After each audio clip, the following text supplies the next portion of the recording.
Jojo kung okay dalhin mamaya. Baka mamaya mangyari yung nung biglang kakancel. Baka mangyari naman yung kagaya sa kami biglang kakancel.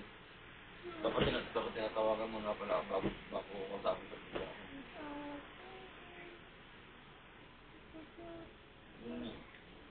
Hindi pa. Lumayan sa nasa sa LP, tatlo pa pala kulang dun sa road uplink.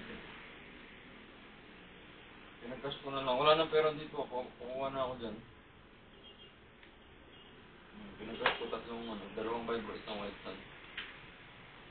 Tapos tawagan ko na, tapos tanong ko na doon kung ano magkakagan.